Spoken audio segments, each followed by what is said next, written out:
நாங்கள் ஒன்றை இங்கே நாங்கள் குறிப்பிட்டு சொல்ல வேண்டும். நாங்கள் எதற்காக இங்கே கூடியிருக்கின்றோம், என்னத்திற்காக நாங்கள் இங்கே வந்திருக்கின்றோம் என்பதை உண்மையாகவே இங்கே எத்தனை பேர் நாங்கள் வந்திருக்கோம் என்றதை அடிப்படையாக நோக்குவோமாக இருந்தால், இங்கே அழைத்ததற்காக வந்தவர்கள் பலரும், அர்ப்பணிப்புடன் வந்தவர்கள் சிலரும் என்றுதான் உண்மையிலே கூற வேண்டும்.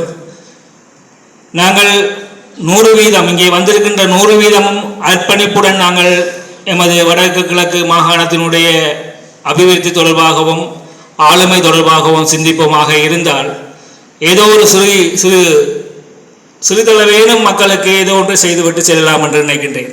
நீண்டகால போராட்டம் எதுவுமற்ற மௌனிக்கப்பட்ட போராட்டமாக மாறி சமூக அரசியலில் பின்னிக்கின்ற ஒரு சமூகமாக நாங்கள் இன்று இருக்கின்றோம் என்றால் அதுக்கு மாற்று கருத்துக்கள் இல்லை. இன்று எங்களுக்கு பொது எதிரியாக இருக்கின்றது என்று ஆட்சியில் இருக்கின்ற அரசு ஆகும். அதாவது என்பிபி அரசு என கூறிக்கொண்டு இருக்கின்ற ஜேபி அரசாங்கம்தான் இன்று நமக்கு இருக்கின்ற பெரும் தலையடியாக இருக்கின்றது. நாளை இதுவரை காலமும் இந்த 40 வருட யுத்த காலத்திலே இல்லாத அளவுக்கு இன்று மோசமான ஒரு நிலையை இந்த வடக்கு கிழக்கு மாகாணம் சென்று கொண்டிருக்கின்றது என்றால் அதுக்கு காரணம் இன்று இருக்கின்ற அரசு. இன்று நாங்கள் சந்திக்கின்ற பிரச்சனையானது இனி வரப்போகின்ற தேர்தலில் எங்களுக்கு கோடிட்டு காட்டும் என்பதை இந்த இடத்திலே உங்களுக்கு சுட்டிக்காட்ட விரும்புகின்றேன். அத்துடன் திருகோணமலை மாவட்டத்திலே இருக்கின்ற முக்கிய பிரச்சனையாக நாங்கள் பார்ப்போமாக இருந்தால், மாவட்ட மக்களின் நில அபகரிப்பு, அதுபோல திட்டமிட்ட குடியேற்றங்கள், அதே போல இராணுவ மயமாக்கல், பொருளாதார நெருக்கடிகள் போன்றவை எங்களுடைய விவசாய நிலங்களிலிருந்து எங்களுடைய மனித தளங்கள் வரை இந்த அடாவடித்தனங்களும் ஆக்கிரமிப்புகளும் கூடிக்கொண்டே செல்கின்றது. கோணேஸ்வரம் கோயிலாக இருக்கலாம், இருக்கின்ற ஒரு சிறிய ஒரு மத்தள மலையம் அம்மன் மலையிலே அமைந்திருக்கின்ற சிறு முருகன் கோயிலாக இருக்கலாம், அங்கு வரை அவர்களுடைய தொல்லியல் என்ற ஒரு திணைக்களத்தை வைத்துக் கொண்டு அங்கே நில ஆக்கிரமிப்புகள் தொடர்ந்து வண்ணம் இருக்கின்றன. 2800க்கும் மேற்பட்ட ஏக்கர்களை தொல்லியல் திணைக்களம் சுவீகரித்து வைத்திருக்கின்றது திருகோணமலை மாவட்டத்திலே. அதே போல திருகோணமலை மாவட்டத்திலே 1885ஆம் ஆண்டு நாங்கள் எடுத்து நோக்குவோமானால், இதைத்தான் சம்பந்தரையா அந்த காலத்திலிருந்து கூறிக்கொண்டு வந்தார். 85% தமிழ் மக்கள் வாழ்ந்த ஒரு பிரதேசம் என்று வெறும் 30% மாற்றப்பட்டிருக்கின்றது. தமிழ் மக்களுடைய இருப்பு அங்கே 30% மாற்றப்பட்டிருக்கின்றது. அந்த இருப்பு இன்னும் காலப்போக்கிலே 25% மாற்றப்பட்டு நாங்கள் ஒரு சிறுபான்மையினமாக மாற்றப்படுவோம் என்பதில் எந்தவித ஐயமும் இல்லை. ஏனென்று சொன்னால், நாங்கள் குடியேறிவிடக் கூடாது, நாங்கள் அங்கே எமது மக்கள் அங்கே வாழ்ந்துவிடக் கூடாது என்பதற்காக துறைமுக அதிகார சபை 40,000 ஏக்கர் நிலங்களை கையகப்படுத்தி வைத்திருக்கிறது. தமது அபிவிருத்திக்காக கிட்டத்தட்ட 50-60 வருடங்களாக கையகப்படுத்தி வைத்திருக்கின்றார்கள். இதை கையகப்படுத்தி வைத்திருந்து அவர்கள் ஏதாவது அபிவிருத்தி செய்தார்கள் என்றால் இல்லை. இந்த 60 வருடங்களே இந்த அபிவிருத்தியும் அவர்கள் செய்யவில்லை.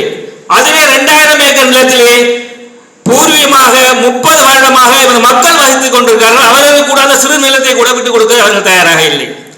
அதே போல துறைமுக அதிகார சபை ஒரு பக்கம், தொல்லியல் திணைக்களம் ஒரு பக்கம், வனவள திணைக்களம் ஒரு பக்கம் என நிலத்தை ஆக்கிரமித்துக் கொண்டிருக்கிறது. வனவள திணைக்களமும் விட்டு வைக்கவில்லை, அவர்களும் காணிகளை ஆக்கிரமித்திருக்கின்றார்கள்.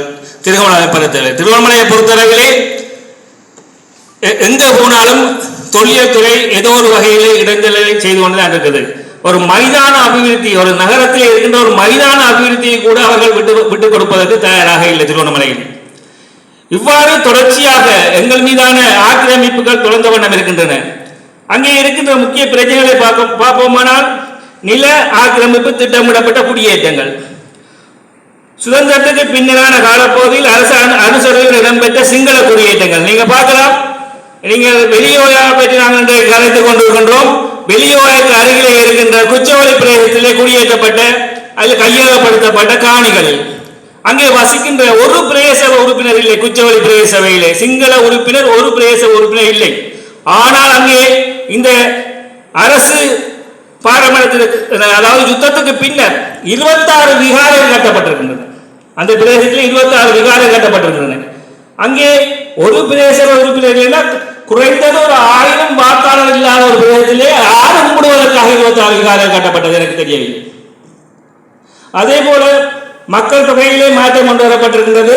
இன்று நாங்கள் 32% சொல்லலாம், 32% இல்லை, அதை விட குறைந்து விட்டோம்.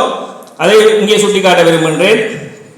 இராணுவ மயமாக்கல், பௌத்த மயமாக்கல் அங்கே தொடர்ச்சியாக இடம்பெற்றுக் கொண்டு வருகின்றது. வாழ்வாதாரம் அங்கே தமிழ் மக்களுக்கு வாழ்வாதாரம் இல்லை. 23,000 மக்கள் கரையோர மக்கள் அங்கே மீன்பிடி தொழிலை தமது தொழிலாக கொண்டு செய்யப்பட்டுக் கொண்டிருக்கிறார்கள். எமது மக்கள் அங்கே மீன்பிடி தொழிலே ஒரு பெரிய ஒரு போட்டை வாங்கி கொண்டு அங்கே ஒரு விடயத்தை முன்னெடுக்க சென்றார்களாக இருந்தால் அவர்கள் ஒன்று காணாமல் போகின்றார்கள், அல்லது அந்த வள்ளங்கள் சட்டவிரோத மீன்பிடி தொழிலில் ஈடுபடுவதாக கூறி ஏதோ ஒரு வகையிலே அவர்கள் அங்கே தண்டிக்கப்படுகின்றார்கள். எமது மக்கள் அந்த பிரதேசத்தில் 23,000 குடும்பங்கள் அங்கே மீனவ சமூகம் அங்கே வாழ்ந்து கொண்டிருக்கிறது. அந்த மக்களுக்கு அந்த தொழிலை சுதந்திரமாக செய்வதற்குரிய அதிகாரங்கள் அங்கே வழங்கப்படுவதில்லை. அவர்களும் அங்கே தடுத்து நிறுத்தப்படுகின்றார்கள். அதே போல எமது மக்கள் அங்கே பார்த்தோமாக இருந்தால் எல்லைகள் மாற்றியமைக்கப்பட்டிருக்கின்றன. திருகோணமலை மாவட்டத்தில் பொறுத்தவரையிலே பிரதேச சபைகள், நகர சபைகள், மாநகர சபைகள் என்ற ஒரு மாயைகள் கொண்டு வந்து பிரதேச சபை எல்லைகளை மாற்றி அவர்கள் இல்லாமல் ஆட்சி அமைக்க முடியாத ஒரு சூழ்நிலைகளை சில இடங்களில் செய்து வைத்திருக்கின்றார்கள். இப்ப பிரதேசபையை பொறுத்தவரையிலே இன்று தனித்தமிழ் பிரதேசபையாக இருந்த திருவண்ணாமலை மாவட்டத்தில் அமைந்திருக்கின்ற பிரதேசபை பட்டணம் சொல்லும் பிரதேசபை இன்று தனித்து ஆட்சி அமைக்க முடியாத ஒரு சூழலுக்கு ஏற்ற வகையிலே இன்று மாற்றியமைக்கப்பட்டிருக்கின்றது. அதுக்குரிய எல்லைகள் மாற்றியமைக்கப்பட்டு அதே போல அந்த வீதாசார தேர்தல் முறையை கொண்டு வந்து அங்கே தனித்து தமிழர்கள் ஆட்சி அமைக்க முடியாத ஒரு சூழ்நிலையை கொண்டு வந்திருக்கிறார்கள்.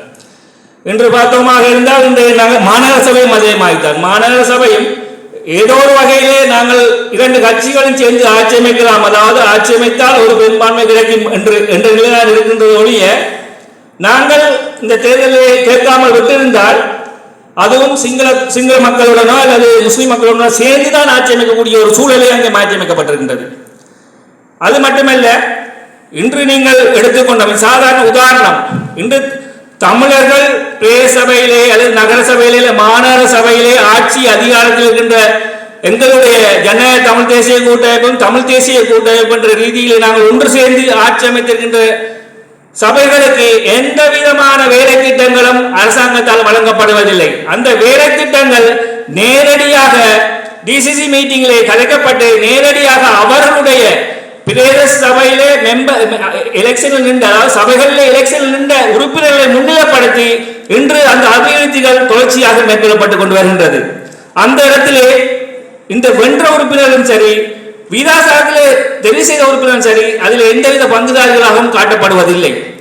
தொடர்ச்சியாக என்பிபி அரசாங்கம் தான் அந்த வேலை திட்டங்களை செய்வதாக மக்களுக்கு காட்டப்படுகின்றது.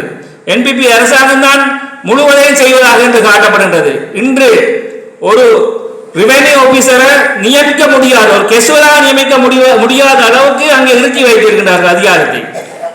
ஒரு நியமனம் செய்வதற்கு அங்கீகாரத்தை கொடுத்தால் அதை சிபாரிசு செய்து அனுப்புவதற்கோ ஆளுநரிடம் சென்று அனுமதி பெற முடியாத ஒரு சூழலை அங்கே ஏற்படுத்தி இருக்கின்றார்கள்.